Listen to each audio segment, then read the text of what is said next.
O que eu vejo muita gente fazendo como primeira análise é qual foi o retorno desse fundo nos últimos meses ou no último ano. E acaba escolhendo aquele que tem maior dividend yield e aloca nesse fundo. Muitas vezes sem entender qual o risco que está envolvido. Como é que você enxerga essa análise de retornos simplesmente? E outra coisa que a gente percebeu, principalmente nos fundos imobiliários, é que tem muita gente que coloca outro pilar também na perspectiva, que é a previsibilidade. Eu quero aquele que sempre pagou a mesma coisa ao longo de um período maior. Como é que você enxerga essa análise mais simples e o que você tem de recomendação para quem começou por esse caminho? Então, o investidor brasileiro ele é taxeiro, né? Porque isso que essa história do qual que paga mais, você vê isso acontecendo na renda fixa. A gente teve caso aí recente, né? De justamente aquele CDB que remunera muito mais que os outros, e as pessoas buscam esse tipo de investimento. Então, só que no fundo imobiliário não tem FGC, né? Exato, exatamente. Então, essa busca constante por qual paga mais é um pilar só da situação, né? Você tem o risco, o retorno e liquidez, que são os três pilares que sustentam qualquer tipo de investimento. Mas o ponto vamos ser bem objetivo aqui, como é também que o investidor vai conseguir mensurar todos os riscos de um fundo imobiliário? Não é tão simples assim. Por isso que eu falo que a aproximação com a gestão, você vai entendendo o perfil da gestão, como é que aquele gestor gosta de estruturar as operações, como é que é o histórico. Você falou, né? O rendimento sendo pago todos os meses. Eu vou até colocar um pouco de tempero nessa questão, né? Vai ser difícil também encontrar um fundo de recebível, um fundo de papel, que vai pagar sempre a mesma coisa todos os meses. Porque vai ter, às vezes ele é indexado a CDI, às vezes ele é indexado à inflação, então vai ter uma certa volatilidade. Mas o quanto essa volatilidade ela é normal e saudável e esperada, e o quanto é realmente algum evento de crédito, alguma coisa que aconteceu. Então, para o investidor iniciante, é mais difícil. E quando ele começa por isso, ele colocou o dinheiro para depois estudar.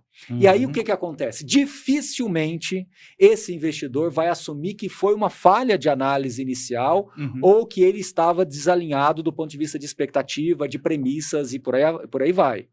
Esse é um ponto que agora eu preciso colocar muito mais o chapéu de professor do que de analista, que a gente fala isso para as pessoas de uma maneira recorrente e esse erro persiste desde sempre. E na minha visão, possivelmente sempre existirá. Porque isso está na natureza humana de buscar sempre esse posicionamento mais vantajoso.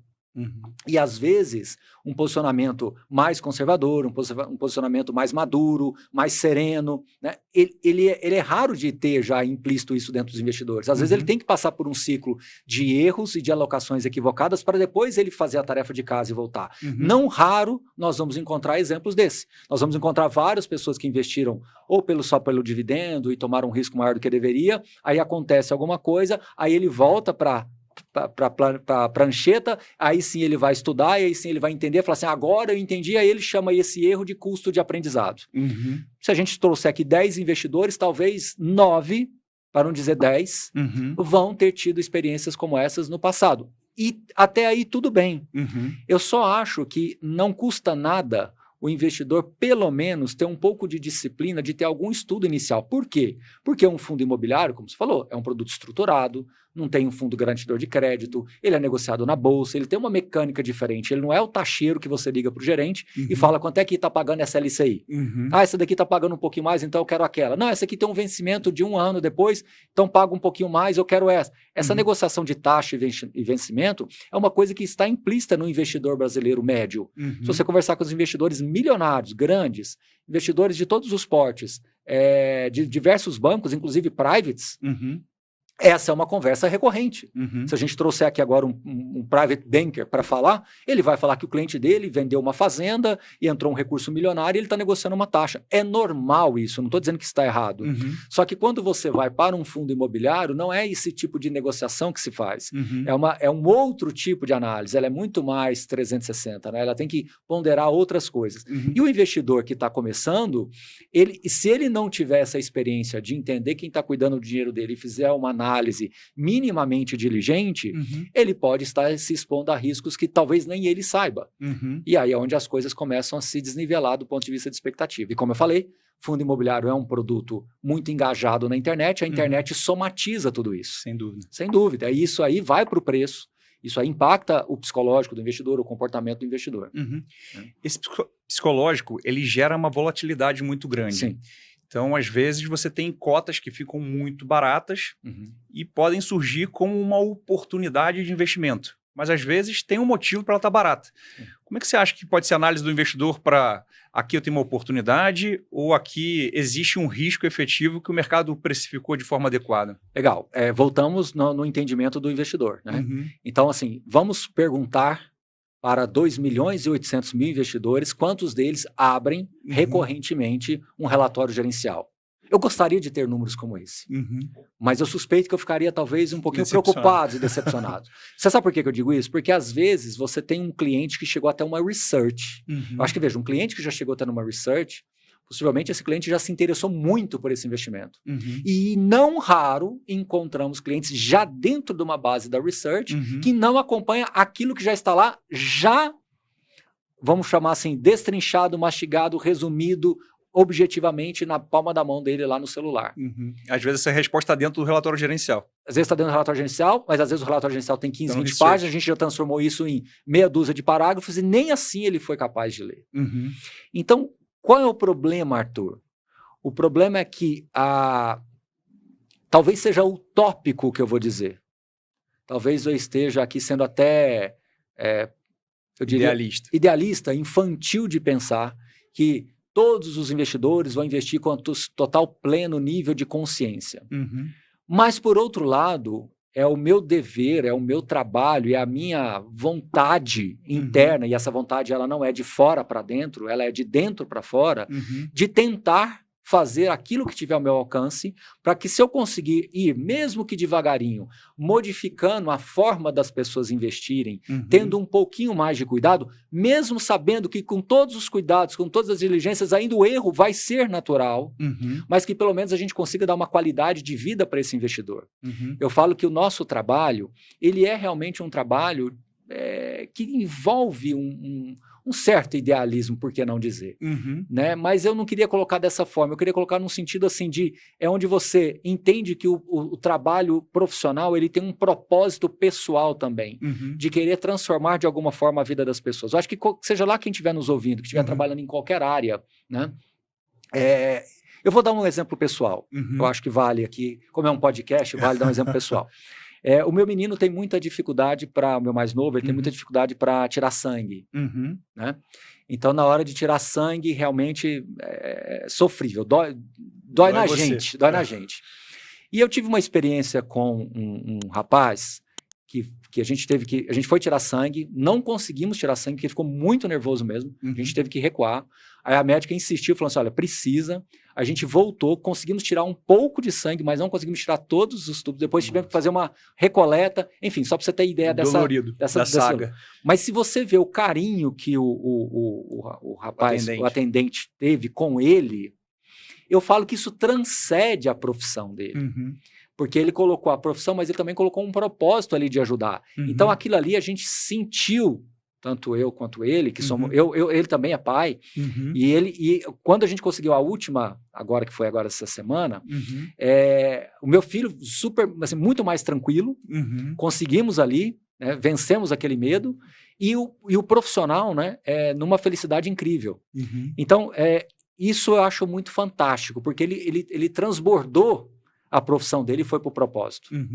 Então, eu acho que isso é algo que a gente faz. Então, quando eu vou falar na internet, quando eu vou tentar explicar para alguém sobre esse caminho do investidor, a gente quer realmente que as pessoas vão por esse caminho, mesmo sabendo que a gente pode ter um fracasso aqui, outro ali, e a gente tem que saber lidar com isso. A gente tem que saber absorver isso, entender que é um jogo de vitórias e de pequenas derrotas. É um processo. É um processo e o importante é que a gente amanhã esteja melhor do que hoje. E por que o investidor tem essa dificuldade? Porque ele está acostumado a comprar um ativo de renda fixa pós-fixada, que todo dia no celular anda um pouquinho para cima, e qualquer coisa que foge disso, para ele é uma grande frustração, ao ponto de talvez perder uma grande oportunidade, respondendo a sua pergunta, de não enxergar essa oportunidade, ou por uma deficiência técnica, ou por uma deficiência de entendimento de produto. E, por outro lado, um certo receio, medo, por que não dizer? Porque ele também não sabe se aquela queda ela é justificado ou não, se tem alguma coisa ali por detrás. Uhum. E aí eu queria já, se você me permitir, Por favor. eu já queria dizer também que os gestores também têm que fazer uma meia-culpa. Uhum. Porque eu acompanho o mercado de fundo imobiliário há quase 15 anos. Uhum. Né? E quando eu comecei a investir, não se falava em fundo de papel. Uhum. Tinha alguma coisa aqui, outra ali, mas se eu tivesse que dar um número aqui agora de cabeça, seria alguma coisa entre 2% e 3% e também 2, 3 fundos. Uhum. Acontece que o tempo foi passando, então de 2010, 11 ali, 9, 10, 11, quando eu comecei mais ou menos nessa época, até mais ou menos 2015, 16, o mercado de fundo de papel ele foi crescendo bem lentamente. Uhum. E quando a gente teve aquela queda de juros, que os juros se aceleraram e nós tivemos aquela alta dos fundos imobiliários de 2015, 16 até 19, foi onde a gente teve muitos fundos de papel vindo ao mercado. E nós tivemos muitos gestores que abriram suas próprias gestoras, ou por dissidência de gestores maiores, ou porque realmente profissionais querendo entrar nesse meio de fundos imobiliários, que era algo que realmente estava chamando a atenção de muita gente. A gente ficou muito tempo ali com 89, 90 mil investidores, e de repente esse número começou a crescer, e muita gente quis embarcar profissionalmente nisso. Ok, até aí tudo bem, é legítimo, não tem nada de errado. Só que existia uma deficiência muito grande do ponto de vista informacional. E eu me lembro como se fosse hoje, de inclusive ir a São Paulo e conversar com vários gestores, isso tudo lá em meados de 15, 16. E falar, gente, o relatório de um fundo de papel hoje, que já estava começando a ganhar cor, ele é muito limitado. A gente não consegue saber o que tem ali dentro. E eu percebi naquele momento que vários gestores começaram a melhorar bastante a qualidade dos relatórios. Então, se eu comparo um relatório de um fundo de papel em 2019, no final daquele ciclo de alta, com o que era em 2009, 2010, 10 anos para trás, era uma coisa incrivelmente melhor.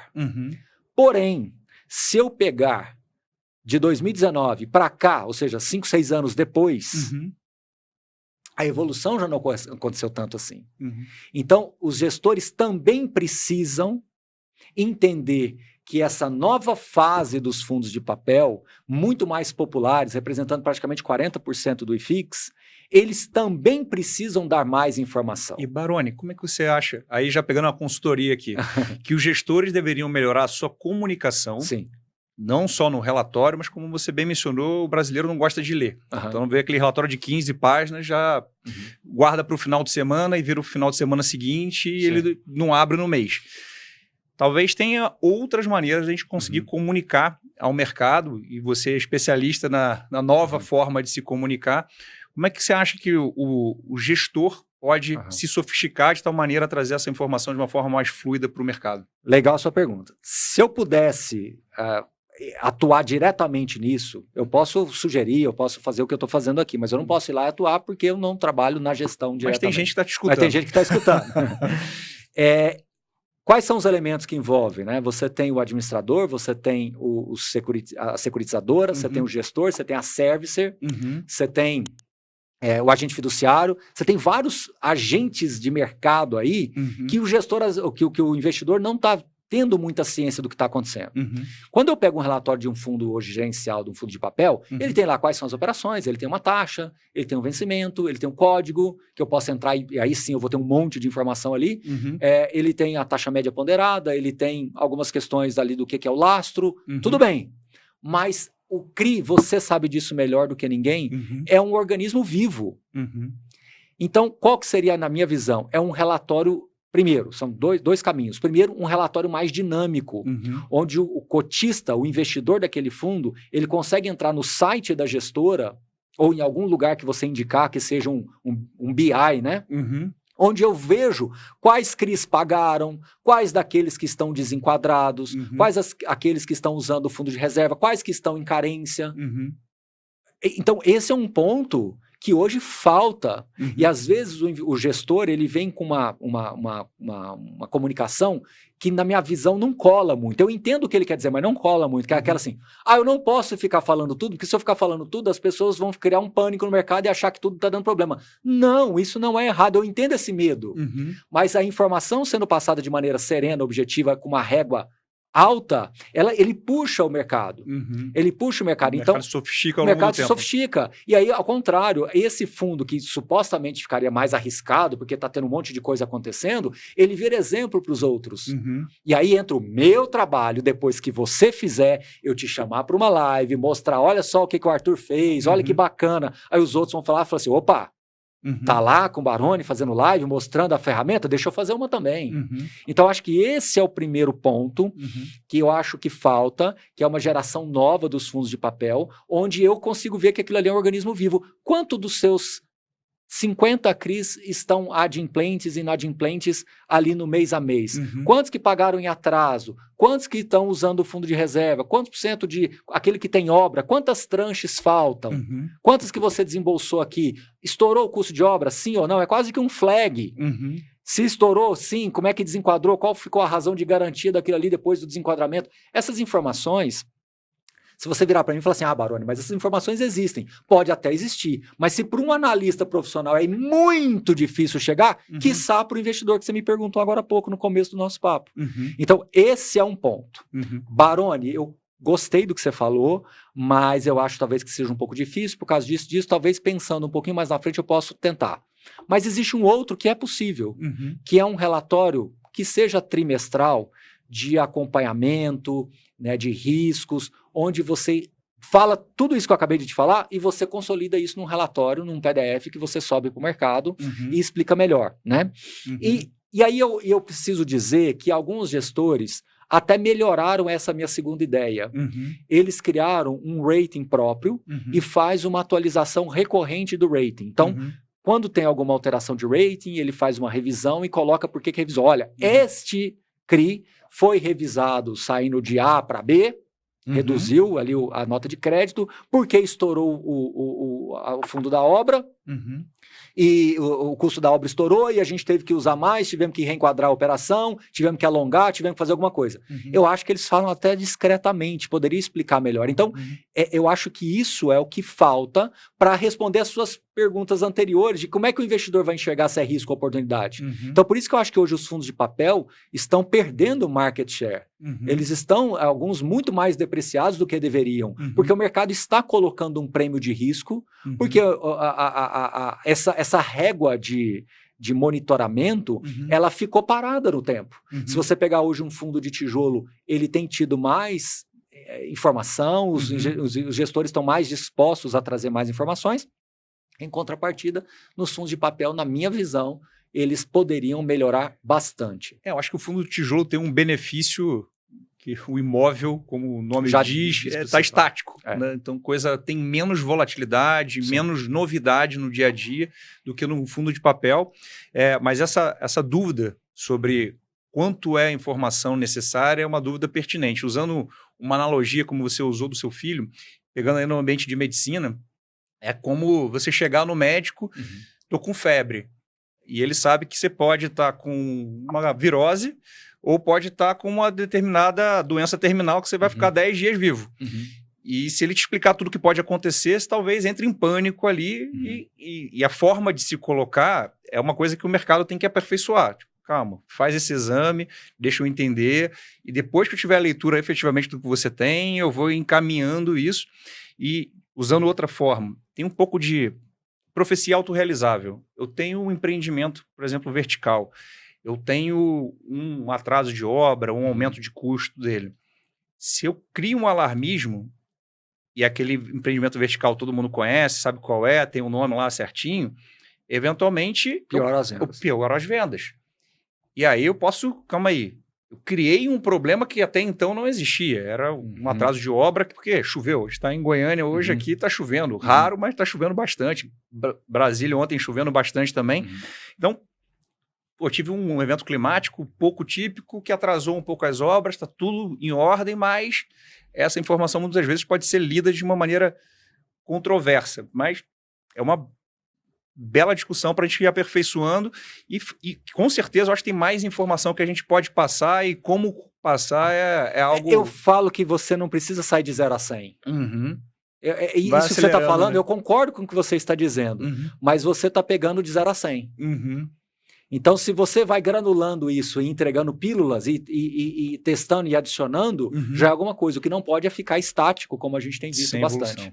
Este é o ponto. Às vezes você tem um CRI, que a empresa, por exemplo, está com alguma dificuldade ou passando por algum tipo de recuperação e não tem uma exploração maior dos números daquela empresa, mais detalhes, que estágio que estão as coisas, entendeu? Eu acho que isso não agregaria um prêmio de risco adicional, pelo contrário, adicionaria valor para enxergar. Agora, nós temos também aí que entra, né? O produto certo para o investidor certo. Se chegarmos à conclusão que o mercado de fundo de papel não deveria ser 40% do IFIX e voltar para ser 10, 5, que seja... Mas aí você, pelo menos, está dentro do adequado. O que a gente não pode é ter hoje... Eu acho que é difícil encontrar um investidor de fundo imobiliário que não tenha fundo de papel na carteira. E olha o peso disso. Então, o fundo de papel se popularizou de tal forma que é raro você encontrar alguém que não tenha um fundo de crédito na carteira.